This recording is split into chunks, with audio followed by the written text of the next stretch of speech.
Hi అందరికీ నేను వచ్చేస్తున్నాను మీ సురేష్. ఈరోజు మనం తయారీ విధానం అపోలో చికెన్. ఒక బౌల్ తీసుకుని ఫింగర్స్లా కట్ చేసుకున్న చికెన్ వేసుకోండి. దాంట్లో chilli powder, salt, white pepper, black pepper వేసుకోండి.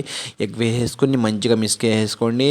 కార్న్ఫ్లవర్ వేసుకోండి, మైదా వేసుకోండి. మంచిగా కలుపుకున్న తర్వాత జింజర్ గార్లిక్ పేస్ట్ కొంచెం యాడ్ చేసుకోండి. యాడ్ చేసుకుని మిశ్రమాన్ని కలిపిన తర్వాత లైట్గా లూజ్ చేసుకుని దాని మిశ్రమాన్ని చక్కగా 5 మినిట్స్ పక్కన పెట్టేసేయండి.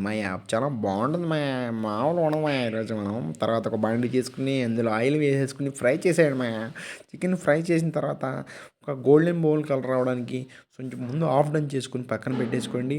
తర్వాత ఆయిల్ బాగా హీట్ అయిన తర్వాత మళ్ళీ దాన్ని చికెన్ యాడ్ చేసేయండి. తర్వాత మంచి క్రిస్పీగా తయారు చేసుకున్న తర్వాత ఆ చికెన్ని పక్కన పెట్టేసేసేయండి చాలా బాగుంటుంది ఈరోజు మన చికెను ఎంత టేస్టీగా ఉంటుంది. తర్వాత ఒక ఆనియన్ తీసుకుని స్లైస్ చేసేసేయండి. తర్వాత గ్రీన్ చిల్లీ డైస్ చేసుకోండి. కరివేపాకు తీసుకోండి. క్యాప్సికమ్ తీసుకొని స్లైస్లో కట్ చేసేయండి. తర్వాత ఒక బాండీ తీసుకుని ఆ బాండీలో ఆయిల్ వేసుకుని చక్కగా ఆయిల్ బాగా హీట్ అయిన తర్వాత జింజర్ చాప్, గార్లిక్ చాప్ చేసుకోండి. తర్వాత మనం కట్ చేసుకున్న మిశ్రమం ఏదైతే ఉందో దాంట్లో యాడ్ చేసేయండి.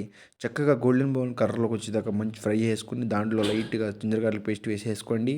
చక్కగా చేసుకున్న తర్వాత salt, chilli powder, garam masala, white pepper, black pepper add చేసేయండి.